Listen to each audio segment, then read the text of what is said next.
Hi friends, ಎಲ್ರಿಗೂ ದಿವ್ಯಾಂಗಜನ ವಿಶೇಷಚೇತನರ YouTube ಚಾನಲ್ಗೆ ಸ್ವಾಗತ. ಇಂದು ನಾನು ಕರ್ನಾಟಕದಲ್ಲಿ ಅಂಗವಿಕಲ ನೌಕರರು ವಾಹನಗಳ ಮೇಲೆ 18ರಷ್ಟು ರಿಯಾಯಿತಿಯನ್ನು ಕುರಿತು ನಿಮಗೆ ತಿಳಿಸ್ತಾ ಹೋಗ್ತೀನಿ. ತಾವುಗಳು ಗಮನಿಸ್ತಾ ಹೋಗಿ.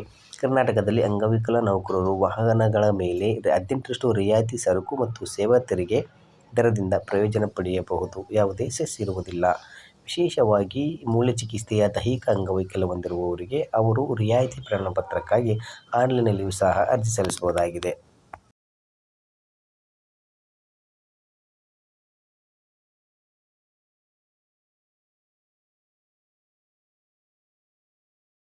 ಆನ್ಲೈನ್ ಲಿಂಕು ನಿಮಗೆ ಮುಂದೆ ತೋರಿಸ್ತಾ ಹೋಗುತ್ತೆ. ಆ ಲಿಂಕ್ ಮೂಲಕ ನೀವು ಆನ್ಲೈನಲ್ಲಿ ಅರ್ಜಿ ಸಲ್ಲಿಸಬಹುದಾಗಿದೆ. ಯಾರು ಅರ್ಹ ವಿಕಲಚೇತನ ನೌಕರರು ಈ ಒಂದು ಲಿಂಕನ್ನು ಬಳಸಿಕೊಂಡು ನೀವು ಆನ್ಲೈನಲ್ಲಿ ಅರ್ಜಿ ಸಲ್ಲಿಸಿ. ಹೆಚ್ಚಿನ ವಿವರವಾದ ಇಲ್ಲಿದೆ. GST ರಿಯಾಯಿತಿ. ಭಾರತ ಸರ್ಕಾರ ಹಣಕಾಸು ಸಚಿವಾಲಯವು ಮೂಳೆ ಚಿಕಿತ್ಸಾ ದೈಹಿಕ ಅಂಗವೈಕಲ್ಯ ಹೊಂದಿರುವ ವ್ಯಕ್ತಿಗಳಿಗೆ ಮೋಟಾರು ವಾಹನಗಳ ಮೇಲೆ 18ರಷ್ಟು ರಿಯಾಯಿತಿ GST ದರವನ್ನು ಮತ್ತು ಯಾವುದೇ ಸೆಸ್ ಅನ್ನು ಅನುಮತಿಸಿಲ್ಲ. ಸೊ ಇದನ್ನು ನೀವು ಈ ಒಂದು ವಿಚಾರವನ್ನು ಗಮನಿಸಿ ನೀವು ವಿಕಲಚೇತನ ನೌಕರರು ಸಹ ವಾಹನ ಪಡ್ಕೋಬೋದಾಗಿದೆ. ಈ ರಿಯಾಯಿತಿಯು ಅಂಗವಿಕಲರು ಖರೀದಿಸಿದ ಕಾರುಗಳಿಗೆ ಅನ್ವಯಿಸುತ್ತದೆ. ಭಾರೀ ಕೈಗಾರಿಕೆ ಮತ್ತು ಸಾರ್ವಜನಿಕ ಉದ್ಯಮಗಳ ಇಲಾಖೆಯ ಉಪ ಕಾರ್ಯದರ್ಶಿ ರಿಯಾಯಿತಿಯನ್ನು ಮೌಲ್ಯಮಾಪನ ಮಾಡಿ ಪ್ರಮಾಣೀಕರಿಸುತ್ತಾರೆ. ನಾವು ಆನ್ಲೈನ್ ಅರ್ಜಿ ಸಲ್ಲಿಸತಕ್ಕಂಥ ಅರ್ಜಿಯನ್ನು ಪ್ರಮಾಣೀಕರಿಸುವ ಇಲಾಖೆ ಇದು.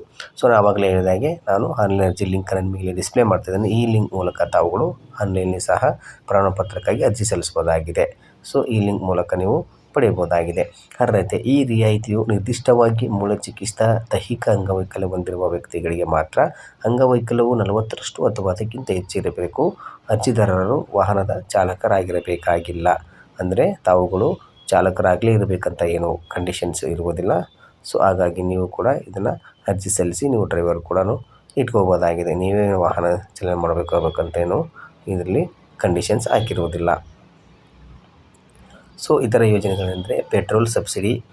ಮೋಟಾರ್ ವಾಹನಗಳನ್ನು ಹೊಂದಿರುವ ಮತ್ತು ವರ್ಷಕ್ಕೆ 1.5 ಲಕ್ಷ ವರ್ಷದವರೆಗೆ ಆದಾಯವನ್ನು ಹೊಂದಿರುವ ಅಂಗವಿಕಲ ವ್ಯಕ್ತಿಗಳಿಗೆ ಪೆಟ್ರೋಲ್, ಡೀಸೆಲ್ ಮೇಲೆ 50ರಷ್ಟು ಸಬ್ಸಿಡಿಯನ್ನು ಒದಗಿಸುವ ಯೋಜನೆ ಕೂಡ ಇದರಲ್ಲಿ ಅಪ್ಲೈ ಆಗ್ತಾ ಹೋಗುತ್ತೆ. ನೀವು ಅದನ್ನು ಸದುಪಯೋಗಪಡಿಸ್ಕೊಳ್ಳಿ.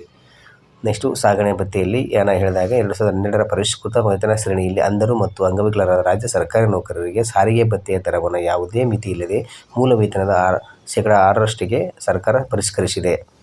ಸೊ ಯಾಂತ್ರಿಕ ದ್ವಿಚಕ್ರ ವಾಹನ 20 ರಿಂದ 60 ವರ್ಷ ವಯಸ್ಸಿನ ತೀವ್ರ ದೈಹಿಕ ಅಂಗವೈಕಲ್ಯ ಹೊಂದಿರುವ ವ್ಯಕ್ತಿಗಳಿಗೆ ವಾರ್ಷಿಕ 2 ಲಕ್ಷ ರುಗಳಿಗಿಂತ ಕಡಿಮೆ ಆದಾಯ ಹೊಂದಿರುವ ಕುಟುಂಬಗಳಿಗೆ ಮೋಟಾರ್ ಚಾಲಿತ ದ್ವಿಚಕ್ರ ವಾಹನವನ್ನು ನೀಡಲಾಗುತ್ತದೆ. ದಿವ್ಯಾಂಗಜನ್ ಸ್ವಾವಲಂಬನ್ ಯೋಜನೆ ಅಂಗವಿಕಲ ವ್ಯಕ್ತಿಗಳ ಪ್ರಯೋಜನಕ್ಕಾಗಿ ನೇರವಾಗಿ ಅಥವಾ ಪರೋಕ್ಷವಾಗಿ ಆದಾಯ ಗಳಿಕೆಗೆ ಕೊಡುಗೆ ನೀಡುವ ಯಾವುದೇ ಚಟುವಟಿಕೆಯನ್ನು ಪ್ರಾರಂಭಿಸುವ ವೃದ್ಧಿಸಲು ರಿಯಾಯಿತಿ ಬಡ್ಡಿದರದಲ್ಲಿ ಸಾಲದ ರೂಪದಲ್ಲಿ ಹಣಕಾಸಿನ ನೆರವು ನೀಡಲಾಗುತ್ತದೆ. ಅರ್ಜಿದಾರರು ಈ ರೀತಿ ಪ್ರಮಾಣಪತ್ರಕ್ಕಾಗಿ ಆನ್ಲೈನ್ನಲ್ಲಿ ಅರ್ಜಿ ಸಲ್ಲಿಸಬಹುದಾಗಿದೆ.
ಈ 7ನೇ ವೇತನ ಆಯೋಗದ ಬಗ್ಗೆ ಆದೇಶವನ್ನು ಇದರಲ್ಲಿ ಹಾಕಿದ್ದೀನಿ. ನೀವೆಲ್ಲರೂ ಕೂಡ ಅದನ್ನು ಡೌನ್ಲೋಡ್ ಮಾಡ್ಕೊಂಡು ನೋಡ್ಕೋಬೋದು.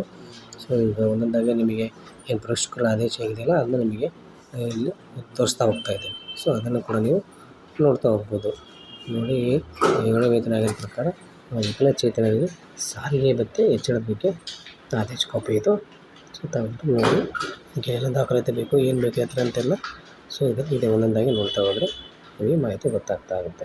ಅದಕ್ಕೆ ಸಂಬಂಧಪಟ್ಟ ಅರ್ಜಿನೂ ಕೂಡ ಇದ್ರಾಗೆ ಹಾಕಿದ್ದೀನಿ, ಸರ್ಟಿಫಿಕೇಟ್ ಯಾವ ಥರ ಮಾಡಿಸ್ಕೋಬೇಕಂತೇಳಿ. ಈ ಥರ ಹೆಚ್ಚು ವಿಕಲಚೇತನಕ್ಕೆ ಸಂಬಂಧಿಸಿದ ಯೋಜನೆಗಳನ್ನು ನಿಮಗೆ ತಿಳಿಸ್ತಾ ಹೋಗ್ತೀನಿ. ಅದನ್ನು ಈ ಚಾನಲ್ನ ಸಬ್ಸ್ಕ್ರೈಬ್ ಮಾಡಿ, ಶೇರ್ ಮಾಡಿ, ಲೈಕ್ ಮಾಡಿ.